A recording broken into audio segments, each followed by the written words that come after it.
जय कुंज बिहारी जय राधा माधव। जय कुंज बिहारी जय गोपीजन वल्लभ। जय गिरिवरधारी जय गिरिवरधारी जय गोपीजन वल्लभ। जय गिरिवरधारी जय गिरिवरधारी जय राधा माधव। जय कुंज बिहारी जय गोपीजन वल्लभ। जय गिरिवरधारी जय गिरिवरधारी जय गोपीजन वल्लभ। जय गिरिवरधारी जय गिरिवरधारी जय यशोदानंदन जय व्रजजनरञ्जन जय यशोदानंदन जय व्रजजनरञ्जन जय यशोदानंदन जय व्रजजनरञ्जन जय जमुनतीरवनचारी जय कुंज बिहारी जय जमुनतीरवनचारी जय कुंज बिहारी जय राधा माधव। जय कुंज बिहारी जय गोपीजन वल्लभ। जय गिरिवरधारी जय गिरिवरधारी जय यशोदानंदन जय व्रजजनरञ्जन जय यशोदानंदन जय व्रजजनरञ्जन जय जमुनतीरवनचारी जय कुंज बिहारी जय राधा माधव। जय कुंज बिहारी हरे कृष्णा कृष्णा कृष्णा हरे हरे हरे राम राम राम हरे हरे हरे कृष्णा कृष्णा कृष्णा हरे हरे हरे राम राम राम हरे हरे हरे कृष्णा कृष्णा कृष्णा हरे हरे हरे राम राम राम हरे हरे जय राधा माधव राधा माधव जय राधा माधव। तो कल चर्चा हुई थी, बहुत सुंदर श्लोक है भगवद गीता का। देवद्विज गुरु प्राज्ञ पूजनम शौचम आर्जवम ब्रह्मचर्यम अहिंसा च शारीरं तप उच्यते। देवद्विज गुरु प्राज्ञ पूजनम शौचम आर्जवम ब्रह्मचर्य अहिंसा च शारीरम तप उच्यते। यह शरीर की तपस्या है। भगवान यहाँ तपस्या का भेद बता रहे हैं। सर्वप्रथम शारीरिक तपस्या का वर्णन करते हैं। मनुष्य को चाहिए कि वह ईश्वर, भगवान श्री कृष्ण परमेश्वर, देव और योग्य ब्राह्मण, गुरु, माता पिता जैसे गुरुजनों और वैदिक ज्ञान में पारंगत व्यक्ति को प्रणाम करना सीखे। ये वैदिक संस्कृति है कि हमें श्रेष्ठ जनों को प्रणाम करना चाहिए। इससे भगवान की कृपा मिलती है और उसमें सर्वश्रेष्ठ तो भगवान है। श्रीमद् भागवतम में कहा गया है कि जो व्यक्ति नित्य प्रतिदिन यदि भगवान को प्रणाम करता है तो उसके हृदय में जरूर कृष्ण भक्ति जागृत होती है। श्रील प्रभुपाद जब विदेश में गए थे प्रचार करने तो कहते थे कि कुछ नहीं कर सकते तो एक बार प्रणाम करके जाओ। शुरू शुरू में बहुत प्रारंभिक अवस्था में जो भक्त थे उनको प्रभुपाद जी कहते थे कि कुछ नहीं करना है, एक बार मंदिर में आओ और भगवान को प्रणाम करके जाओ, बस।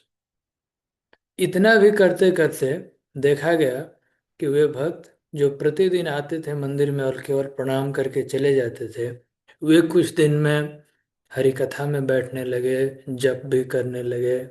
बाद में धीरे धीरे बहुत अच्छे भक्त बन गए। तो ये सब बहुत जरूरी है। मनुष्य को चाहिए कि आंतरिक और बाह्य रूप से अपने आप को शुद्ध करने का अभ्यास करे, आचरण में सरल रहे। सरल की बहुत व्याख्या पहले भी हुई है। सरल होने का अर्थ है कि हृदय में जो हम सोच रहे हैं ऐसा ही हमारा आचरण भी होना चाहिए। इंग्लिश में कहते हैं कि अ, इसका उल्टा है। इंग्लिश में कहते हैं जो छल कपट जिसका हृदय में, हिपोक्रेट। इसका मतलब है कि saying something and acting differently, कहे कुछ करे कुछ, तो वो नहीं है। भक्त को ऐसा नहीं होना चाहिए। ये सरलता बहुत जरूरी है आध्यात्मिक जीवन में। उसके बाद है कि ब्रह्मचर्य, ऐसा कोई कार्य ना करें जो शास्त्र सम्मत नहीं हो। प्रभुपाद जी यहाँ लिखे हैं कि वैवाहिक जीवन के अतिरिक्त कोई मैथुन में रत ना हो, क्योंकि शास्त्रों में विवाह की अनुमति है, अन्यथा नहीं। और जो गृहस्थ आश्रम में भक्त हैं वे भी ब्रह्मचर्य का पालन करें, मन इंद्रिय को संयम करें। और ब्रह्मचारी सन्यासी जो त्याग करके रहते हैं उनके लिए परिभाषा है कि किंचित मात्र भी चिंतन नहीं करना चाहिए इंद्रिय तृप्ति का। तो वह व्यक्ति, शास्त्रों में बताया गया, ब्रह्मचरति इति ब्रह्मचारी। ब्रह्मचारी कौन है? जिस व्यक्ति का मन परब्रह्म भगवान श्री कृष्ण में लगा है, आत्मज्ञान को समझता है, रातों दिन 24 घंटा उसका यही चिंतन है कैसे भगवान का सेवा किया जाए, तो ऐसा व्यक्ति ब्रह्मचारी है। तो वो भूल जाता है, ब्रह्म भगवान में ही लीन रहता है, भौतिक चीज इंद्रिय तृप्ति भूल जाता है, फॉरगेट्स बॉडली डिमांड। तो वह व्यक्ति ब्रह्मचर्य पालन कर सकता है। और अहिंसा, अहिंसा का अर्थ है किसी को कष्ट नहीं दीजिए। तो इसमें मांस खाना ये सब वर्जित है। इसके बाद अगला श्लोक चर्चा हुई थी कल। अनुद्वेगकरं वाक्यं सत्यं प्रियहितं च यत् स्वाध्यायाभ्यसनं चैव वाङ्मय तप उच्यते। सच्चा, सच्ची बात बोलना चाहिए। भक्त का मतलब है कि जो गुरुजनों से सुने हैं, जो शास्त्र वेद में पढ़े हैं, उसको एज इट इज बताना चाहिए। ये सत्य वचन है। वेद शास्त्र ही सच है, बाकी तो सब चीजें झूठ है। तो जब भी भक्तगण विद्वान जन बोलते हैं तो शास्त्र सम्मत बात बोलते हैं, भगवान के बारे में बोलते हैं, तो इसलिए उनके वचन सत्य होते हैं। और कभी कभी भगवान, जो भक्त सच बोलता है, सदाचारी है, तो उसका बात भी सही करते हैं। श्रीमद् भागवतम में बताया गया है कि प्रहलाद महाराज ने कह दिया कि नरसिंह देव खंभा में है, तो भगवान अपने भक्त की बात रखने के लिए, उसको सच करने के लिए खंभा से ही प्रकट हो गए, पिलर से प्रकट हो गए। तो ये परिभाषा है।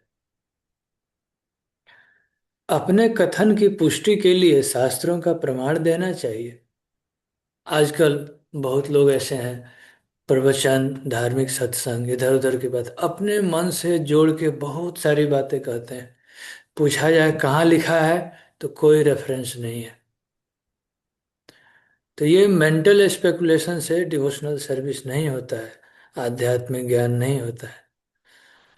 प्रभुपाद जी यहाँ लिखे हैं कि यदि कोई सच बोलता है तो अपने कथन की पुष्टि के लिए शास्त्रों का प्रमाण देना जरूरी है। तभी इसकी विवेचना से मनुष्य को सर्वोच्च लाभ और मानव समाज का उत्थान हो सकता है। यही वाणी की तपस्या है कि मनमाना हम नहीं बोले। और ये चीज प्रभुपाद जी में उनके प्रभुपाद जी ने स्वयं अपने जीवन में दिखाया।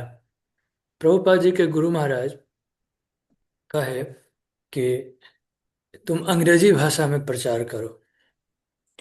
तो प्रभुपाद जी अंग्रेजी जानते थे, हिंदी भी जानते थे, प्रयागराज में उनका बिजनेस था, बॉम्बे में भी था, और सब हिंदी भाषा सब जानते थे प्रभुपाद जी। लेकिन चूंकि क्योंकि उनके गुरु महाराज ने कहा कि इंग्लिश में प्रचार करो, इसलिए प्रभुपाद जी के आप देखेंगे कि मैक्सिमम लेक्चर इंग्लिश में है। प्रभुपाद जी जहाँ भी बोलते थे तो इंग्लिश भाषा में बोलते थे, अंग्रेज लोगों को पढ़े लिखे लोगों को प्रचार करने। क्यों? क्योंकि आने वाले समय में भक्ति सिद्धांत सरस्वती महाराज जानते थे कि आने वाले समय में इंग्लिश भाषा बहुत पॉपुलर होगी। तो यदि वैदिक साहित्य, भगवान की शिक्षाओं को इंग्लिश में प्रस्तुत किया जाएगा तो लोग समझ पाएंगे। आजकल तो हिंदी के शुद्ध शब्द बोला जाए, संस्कृत के शब्द बोला जाए, तो बहुत लोग नहीं समझ पाते हैं। तो ये तो प्रभुपाद जी की बड़ी भारी कृपा है कि प्रभुपाद जी इंग्लिश में सब नॉलेज दे दिए। तो ये सब भगवान का ही प्लान है। भगवान सब व्यवस्था करते हैं। जैसे जैसे समय बदलता है, टाइम प्लेस सर्कमस्टांसेस के हिसाब से भगवान व्यवस्था कर देते हैं, ताकि ये वेद शास्त्र का, भगवत गीता का ज्ञान हमें मिलता रहे। तो ये इसको कहते हैं वाणी की तपस्या। गुरु का आदेश हुआ कि अंग्रेजी में बोलो, तो अंग्रेजी में ही बोलना है। प्रभुपाद जी के एक बहुत प्रिय शिष्य थे, भक्ति स्वरूप दामोदर स्वामी महाराज। श्रीपाद महाराज कहते थे, तो महाराज एक बार बता रहे थे कि मुझे प्रभुपाद जी ने कहा कि whenever and wherever you speak scientifically। Maharaj scientist थे, यूनिवर्सिटी ऑफ कैलिफोर्निया से पढ़ाई किए थे, फिजिकल ऑर्गेनिक केमिस्ट्री में पीएचडी।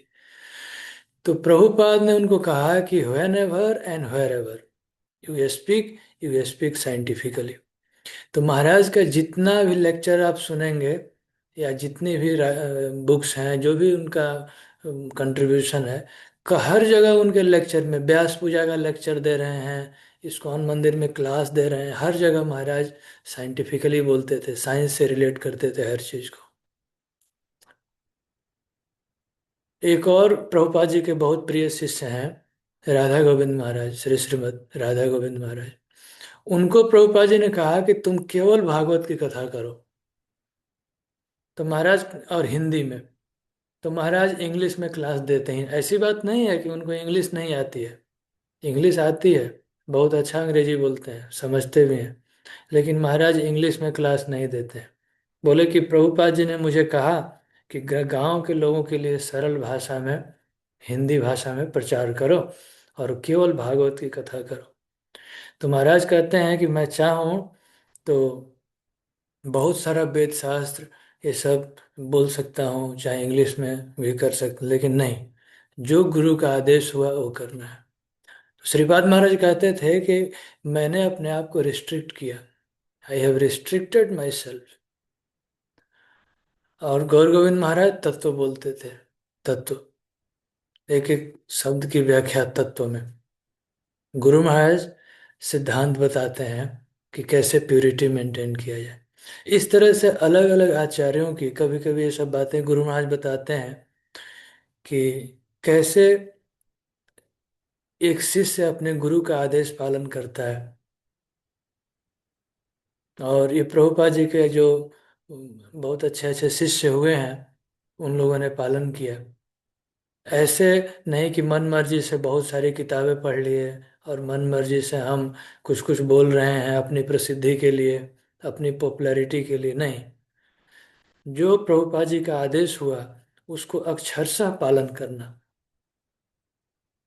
ऐसे बहुत एग्जाम्पल कोट कर सकते हैं। बहुत से प्रभुपाद डिसाइपल हैं, कोई कोई प्रभुपाद के शिष्य ऐसे हैं, उनको प्रभुपाद जी ने कहा कि पूरा जीवन बुक प्रिंटिंग करना है।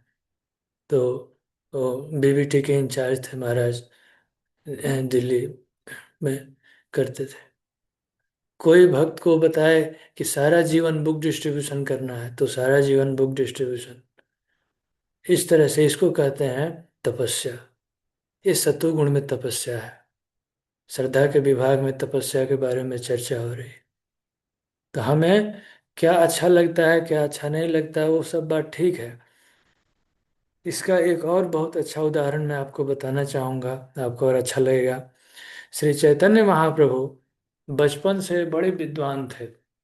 वेद शास्त्र वेदांग सब जानते थे। और काशी से, नवद्वीप से बड़े बड़े विद्वान उनसे शास्त्रार्थ करने जाते थे वेद शास्त्रों के बारे में। और चैतन्य महाप्रभु से सभी परास्त हो जाते थे, क्योंकि वे तो भगवान के ही राधा कृष्ण के जुगल अवतार थे। तो उनसे कौन जीत सकता है। लेकिन चैतन्य महाप्रभु जब गुरु स्वीकार किए, वैसे तो भगवान है, उनको गुरु नहीं चाहिए, फिर भी जब उनकी दीक्षा हुई श्रीपाद ईश्वरपुरी से, तो चैतन्य महाप्रभु को उन्होंने कहा कि ये सब वेद शास्त्र और बहुत संस्कृत भाषण, ये सब बंद करो। केवल तुम्हें हरि नाम संकीर्तन करना है, कीर्तन करो और नाचो और इसी संकीर्तन का प्रचार करो। तो चैतन्य महाप्रभु यही करते थे, केवल संकीर्तन। उस दिन से वेद शास्त्रों पर बड़ी बड़ी टीकाएं और प्रवचन, व्याख्या, व्याकरण ये सब बोलना बंद कर दिए, केवल संकीर्तन करते थे।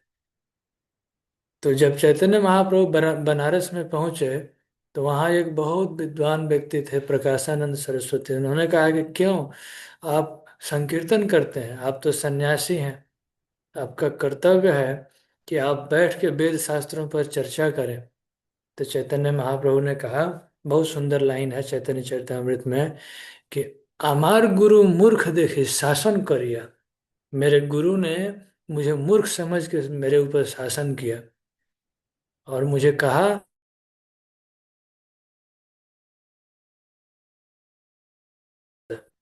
मैं नहीं कर सकता, भगवान के नाम में सब कुछ है, यही मेरे गुरु ने बताया। तो गुरु का शासन तो मुझे स्वीकार करना है। तो ये सब शिक्षाएं हैं, हमारे प्रीवियस आचार्य, बड़े बड़े आचार्य शिक्षा दिए हैं कि कैसे हमें तपस्या करनी चाहिए भगवान की खुशी के लिए, पूर्ववर्ती आचार्यों की खुशी के लिए। तो इसको कहते हैं सात्विक तपस्या। इसके बाद आगे इसमें बताया गया है कि भौतिक लाभ की इच्छा न करने वाले और केवल परमेश्वर में प्रवृत्त मनुष्यों द्वारा दिव्य श्रद्धा से संपन्न यह तपस्या सात्विक कहलाती है, जिसमें कोई भौतिक लाभ की इच्छा ना हो, मेटेरियल डिजायर नहीं हो। और तपस्या देखिए भक्त लोग भी करते हैं। भक्त लोग सुबह उठते हैं, मंगल आरती करते हैं, जप करते हैं, भगवान की सेवा करते हैं। भक्त लोग संकीर्तन करते हैं, बुक डिस्ट्रीब्यूशन करते हैं। किताब बेच रहा है कोई पुस्तकालय वाला, किताब का दुकान खोल के उसमें, और जो भक्त बेचते हैं वो काम एक ही है, लेकिन वहाँ वो व्यक्ति अपना रोजी रोटी के लिए करता है, कोई भौतिक लाभ का इच्छा है। और डिवोटी हैं वो भगवान की खुशी के लिए करते हैं। उस धन का उपयोग भक्ति के प्रचार में, बुक प्रिंटिंग में, मंदिर चलाने में खर्च होता है। तो इस तरह से इस प्रकार की गई तपस्या भगवान के खुशी के लिए यह सात्विक तपस्या कहलाती है, जिसमें कोई भौतिक लाभ की इच्छा ना हो। और राजसी तपस्या वह है जो तपस्या दंभ पूर्वक सम्मान, सत्कार और पूजा कराने के लिए रजोगुणी तपस्या है। जैसे यहाँ उदाहरण दिया गया है हिरण्यकश्यपु। तो हिरण्यकश्यपु के बारे में आप लोग जानते होंगे कि हिरण्यकश्यपु कभी भी तपस्या इसलिए नहीं किया था कि मेरा काम क्रोध दूर हो जाए। भक्त लोग क्यों तपस्या करते हैं? भक्त चाहते हैं कि मेरा काम क्रोध दूर हो जाए, मेरा लस्टी डिजायर खत्म हो जाए, मुझे भगवान में प्रेम जागृत हो जाए, मुझे भगवान की सेवा मिले। तो यह सात्विक तपस्या है। और हिरण्यकशिपु ने क्या सोचा? हिरण्यकशिपु ने सोचा कि मैं तपस्या करके बहुत शक्ति अर्जित करूंगा, उसके बाद देवताओं को हरा के उनका शासन, इंद्र का पद हासिल करूंगा। तो इस भौतिक जगत में भी बहुत लोग तपस्या करते हैं, बहुत मेहनत करते हैं, कठिन से कठिन परिश्रम करते हैं बड़ा से बड़ा पद पाने के लिए, समाज में प्रतिष्ठा पाने के लिए, कोई बड़ा पोजीशन पाता है इस भौतिक जगत में। पॉलिटिकल लीडर हो, चाहे कोई ऑफिसर हो, कोई भी भौतिक अचीवमेंट हो, डे एंड नाइट मेहनत करना पड़ता है, तो थोड़ा सा मटेरियल अचीवमेंट मिलता है। यदि उसको भगवान की सेवा में लगाएं तो सात्विक है, और अपने सेवा में अपने इंद्रिय तृप्ति में लगाएं, भोगों में लगाएं, तो ये राजसिक तपस्या है। यह ना तो अस्थाई होती है और ना ही शाश्वत। यह इटर्नल नहीं है, टेम्परेरी रिजल्ट है इसका। जितने भी असुर हैं, रावण भी देखिए कितना पूजा पाठ किया, कितना तपस्या किया, लेकिन उसके तपस्या का क्या लाभ है? अल्टीमेटली भगवान से प्रेम तो किया नहीं, और भगवान से प्रेम नहीं करने के कारण सब कुछ नष्ट हो गया। तो जो कुछ भी हम करते हैं, यदि भगवान से प्रेम नहीं हो, भगवान की सेवा में ना लगे, तो वो तपस्या बेकार है, वो मेहनत बेकार है। मान लीजिए कोई व्यक्ति बहुत मेहनत करके धन संग्रह करे और उस धन का उपयोग पाप कर्मों में लग जाए। कई बार एक जनरेशन में माता पिता बहुत धन इकट्ठा करते हैं और अगला जनरेशन उसको खा पी के नष्ट कर देता है, बच्चे बिगड़ जाते हैं। तो टेम्परेरी हुआ रिजल्ट। और वहीं यदि भगवान की सेवा में लगाया जाए तो इटरनली वो बेनिफिट करता है, और फिर बढ़ता भी है ऐसा धन भगवान की सेवा में लगे तो। और इसके आगे भगवान कहते हैं कि मूर्खतावश और आत्मपीड़न उत्पीड़न के लिए, अन्यों को विनष्ट करने के लिए, हानि पहुंचाने के लिए जो तपस्या की जाती है वह तामसी कहलाती है। तो तामसी तपस्या देखिए असुर लोग करते हैं कि दूसरों को हानि पहुंचाने के लिए। रावण ने तपस्या क्यों किया? देवताओं को बद मारने के लिए। हिरण्यकश्यपु ने किया देवताओं को मारने के लिए। इस तरह से इस भौतिक जगत में भी कोई कोई है, कोई व्रत करते हैं दूसरों को हानि का, भगवान आप मेरा जो दुश्मन है वो नष्ट हो जाए। ये सब नहीं सोचना चाहिए। ये सोचना चाहिए कि हम किस भगवान से, किसी देवी देवता से, कि भगवान आप हमारी रक्षा कीजिए, आप अब हमको सेवा में लगाइए। तो भगवान को पता है यदि आपको कोई कष्ट देगा तो भगवान जरूर अपने भक्त की रक्षा करते हैं। दूसरे के बारे में बुरा क्यों सोचना है? लेकिन मूर्खतावश अन्यों को विनष्ट करने, हानि पहुंचाने के लिए जो तपस्या की जाती है यह तामसिक है। इसके बाद अब भगवान दान के बारे में बताते हैं। तो दान भी तीन तरह का है, सात्विक, राजसिक और तामसिक। तो 20 नंबर श्लोक में भगवत गीता में कहा गया है, दातव्यमिति यद्दानं दीयते अनुपकारिणे, देशे काले च पात्रे च तद्दानं सात्विकम स्मृतम। जो दान कर्तव्य समझ कर दिया जाता है और बिना प्रत्युपकार की आशा के, बिना प्रत्युपकार की आशा के समुचित काल में, स्थान में, और योग्य व्यक्ति को। ये बहुत जरूरी है कि हम योग्य व्यक्ति को दान दें। जो व्यक्ति भगवान के सेवा में उस धन का उपयोग करे, उसी को दान देना चाहिए। वैदिक शास्त्र ऐसे दान को सात्विक कहता है। प्रभुपाद जी यहाँ लिखे हैं कि अविचार पूर्वक, बिना सोच विचार किए दान नहीं देना चाहिए। कहीं भी ले जाके हम दान दे दिए, ये आजकल बहुत कुछ है इधर उधर। मंदिर भी हो सकता है, चैरिटेबल कोई ऑर्गेनाइजेशन है, फिलैंथ्रोपिक है, सोशल सर्विस है, इधर उधर लोग पैसा दे देते हैं। लेकिन उसमें यदि योग्य व्यक्ति के हाथ में नहीं गया, तो हो सकता है उस धन का दुरुपयोग करेगा। तो सोच समझ के दान देना चाहिए। और उसमें गलत लोग हैं, तभी तो पैसा के लिए झगड़ा होने लगता है कई संस्था में। तो प्रभुपाद जी यहाँ लिखे हैं कि किसी तीर्थ स्थान में, और काल की बात यहाँ कहा गया है, देशे काले चौपात्रे। देश का अर्थ है कि किसी धाम में, धाम का अर्थ है कि जहाँ वैष्णव जन रहते हैं, शुद्ध भक्त।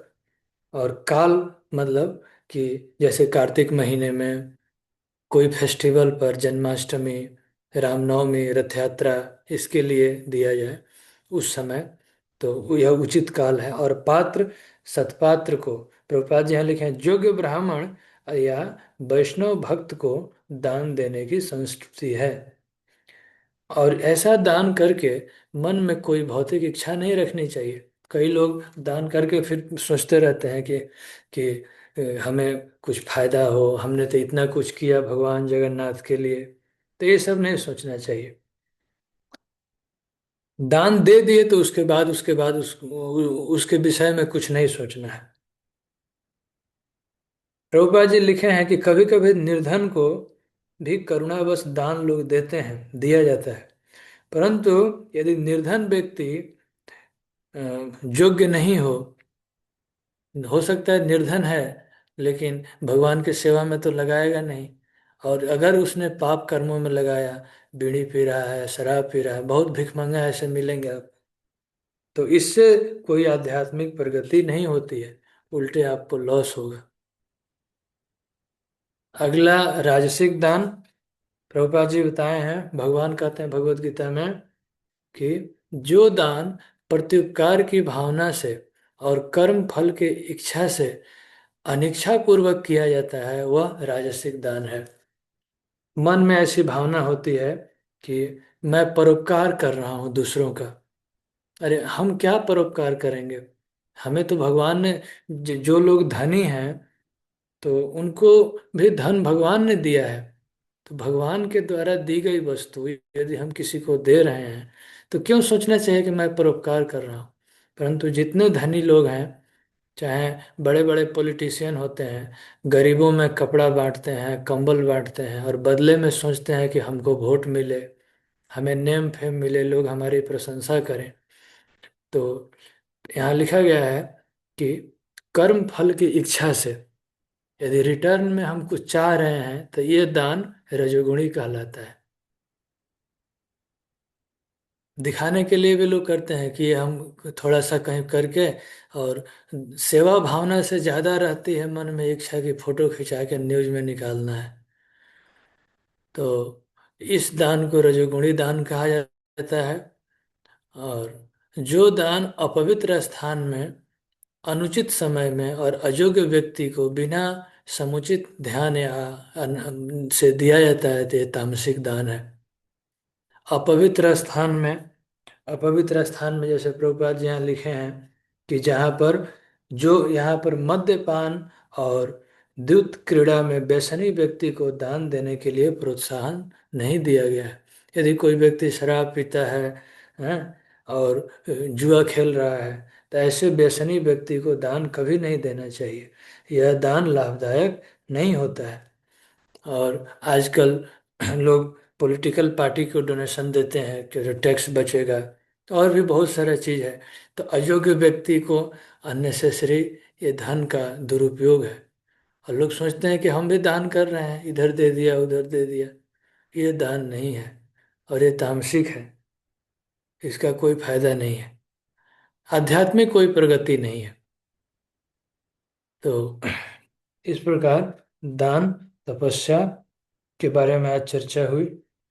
अब इसके बाद अगले श्लोक से भगवान व्याख्या किए हैं कि ओम तत्सत, इसका अर्थ क्या है।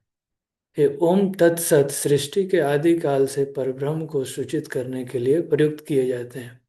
ये सांकेतिक अव्यक्तियां ब्राह्मणों द्वारा वैदिक मंत्रों का उच्चारण करते समय ब्रह्म को संतुष्ट करने के लिए यज्ञों के समय प्रयुक्त होती थी। तो ओम मतलब ये आदि वैदिक शब्द है। ओम, इसमें 3 अक्षर है, ये भगवान को ही रिप्रेजेंट करता है। और तत्, तत् मतलब भगवान श्री कृष्ण, तत् मतलब उनको।